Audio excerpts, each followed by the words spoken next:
Sveicināti!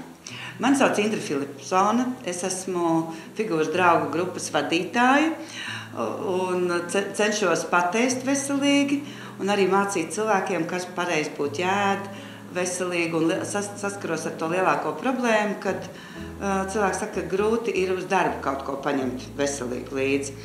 Šis gan ir ziemas laiks, kad patiešām tie vitamīni ir tā kā mazāk un varbūt ir drusiņi jāpadomā. Tāpēc es parādīšu šodien pāris variantus, kurus mēs viegli varam sagatavot, paņemt līdzi uz darbu un justies komfortabli arī šādu ēdienu ēdot. Jo bieži vien ir tā, ka no mājām smerētā maize mums tā kā ir jāslēp darbā ēdot, bet uz stūra Narvesenā nopirktie sviestmaizes gabaliņi liekas pieņemam. Un tāpēc es arī šodien parādīšu tādu manā uzturē pievilcīgu ēdienu, kuru var paņemt līdzi uz darbu un kas reizē būs arī veselīgs.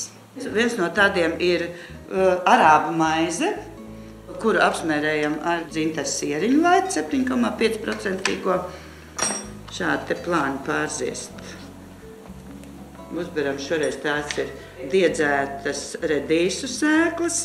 Ir arī dažādi diedzēti graudi. Jebkuri graudi šajā te laikā noteikti ir daudz veselīgāk nekā jau pats produkts, jo tieši graudos ir visa lielā vitamīna deva. Teiksim, redīsi noteikti ir mazāk veselīgi šobrīd ziemā, kā šīs te diedzētās redīšu sēklas. Un tad vēl virsū bagātīgākai garšas buķetei ir sagriezti puravi, selerīkāti un nedaudz klāt ir ābols. Šo varētu saukt par tādu vitamīnu devu. Pie tam šādu rullīti var sagatavot jau iepriekšējā vakarā un ielikt leduskapī un no rīta tikai iemest somiņā līdzi. Dzintaru sieriņš ir tas, kas nemitrinās, jā, un šie te sagrieztie dārzeņi, tos mums tādi jaukaši. Pie tam šajā gadījumā nav izmantots ne sāls, ne pipari, nekādas papildu garšvielas, šādas var droši ēst bērni, droši ēst pieaugušie. Tas ir viens veids, jā. Pašabam salvetīti līdzi, lai tad, kad iztinam no foliju, jā, lai mums ir ēti un labi. Savukārt cilvēkiem, kas ciena pikantākas lietas un kas nevarētu iztikt bez gaisa, izmantojot šo pašu arābu maizi, mēs varam sagatavot ļoti sātīgu maizīti. Šoreiz arī nedaudz iesmērēsim šo pašu dzintaru sieriņu un vidu atstāja brīvu. Ko mēs varam likt tajā vidū? Ir dažādi veidi sineps. Šis ir sineps ar graudiņiem, kuras mēs ieliksim šeit pa vidu, pavisam nedaudz. Un tā varētu būt jebkuru gaļu, šajā gadījumā tā ir vistas fileja, sagriezta gabaliņos. Un atkal šādu te rullīti arī var sagatavot jau iepriekšējā vakarā. Viņš būs ļoti pikants, ļoti sātīgs. Ja, teiksim, bērniem, tad varbūt neliksim tās sinepes. Šajā gadījumā te ir tikai maize un gaļa un nav nekāda salāta. Kur tad tas veselīgums? Pirmkārt, liesā gaļa un lai ciest, tas viss ir ļoti labs. Bet arī salātus mēs varam ņemt līdzi. Varam sagriezt šādi tos pašus puravus, selerīkātus un ābolus un nelikt neko klāt. Cik ir pikanti maizīti, klāt salātus. Bet, ja gribam tiem salātiem kādu mērci, gribam aizstāt krējumu ar kaut ko citu, tas varētu būt bezpiedevu jogurts. Un salīdzinoši jauns produkts ir grieķu jogurts, kas gan ir 10%, bet ir atkal sātīgāks. To katrs izvēlās pēc savu. Šajā gadījumā es likšu klāt šo te bezpiedevu jogurtu.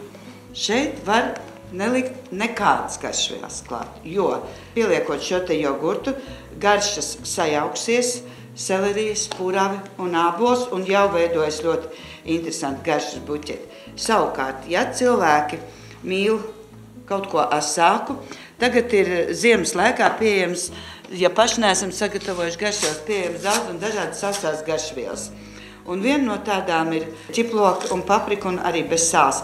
Liekas, ka ķiplokus es nevaru ēst, jo tad viņi smirdēs atšķirībā no svaigajiem ķiplokiem, kuri patiešām izdala specifisku smaku. Tad sausie ķiploki viņi nekādu specifisku smaku neizdala un dod patīkamu garšu vēl klāt. Vispār garšvielas ir tā lieta, ar kurām ēdienu var ļoti papildināt, ja mēs atsakamies no traknajiem krējumiem un sākam lietot šādus, teiksim, bezpiedevu jogurtus, var likties, ka mums garšas ziņā kaut kas pietrūkst. Šo treknumu, kas pietrūkst, tieši aizvietojot krējumu ar jogurtu, mēs varam aizstāt ar dažādām garšvielām. Tad ielikt kādā sev izvēlētā kārbiņā un paņemt līdzi uz darbu. Galvenais līdz karotīt, un es domāju, ka šajā laikā ar to, ka mēs mājās varam sagatavot un paņemt ēdienu līdzi uz darbu, ir jālepojas. Tas liecina par to, ka mēs par sevi domājam. Nevis garām skrienot, nopērkam pirmo, kas pagadās, absolūti nezinot, kas tur ir, reāli iztērējam daudz vairāk naudas un apēdam daudz neveselīgas lietas. Mājās mēs vienmēr par to varam piedomāt. Un te nevaram arī daudz aizrunāties ar steigu un ar to, ka no rīta agri ir jāatceras, jo, kā es teicu, šāds te salāts var sagatavot iepriekšējā vakarā, un šāds te maizīt arī var sagatavot iepriekšējā vakarā un paņemt līdzi. Es domāju, šajā gadījumā, kad bija maize ar gaļu, kurā bija pievienots vēl arī tās sineps, tas ir tāds pikants gaļas rūlīts un klāt šie te salāti. Tās jau gandrīz varētu pat nosaukt par pusdienām, ne tikai par uzkodu. Vēl viens variants, ka mēs varam taisīt parastās sviestmaizes izmantojot avokado, kas arī ir uzturvielām bagāts. Avokado var jau iepriekš pagatavot kā tādu smērējamu masu, samaisīt ar laimas sulu vai citronu sulu, bet, ja tam visam nav laiks, varam griezt un likt šādā pat veidā smērēt uz maizes. Tad uz vienas šīs te rikas būs avokado. No dzintara sieriņa pilnībā neatteiksimies, jo viņš ir ļoti labs kā saistu materiāls, un uz otras šķēles pavisam nedaudz uzliksim dzintara sieriņu un izmantosim tos pašus tiedzētās redīs sēklas. Saspiežam kopā. Un pat cik ir raksturīgi visās vietās šie te trīsstūrīši, varam arī šādā te veidā pārgriezt uz pusēm. Un šāds atkal ir maizītes, kuras var ielikt iepriekšējā vakarā sagatavots jau leduskapī un ņemt līdzi. Šie varianti, kurus es jums šodien piedāvāju, tās nav receptes, kuras noteikti ir jāgatavo. Tās ir idejas, kādā veidā sev līdzi var paņemt ēdienu, kas labi izskatās un arī labi garšo. Un es novēlu, lai katram no jums rastos savas idejas, savam ēdienam, savai sviestmaizei, savai salātu puņķiņai.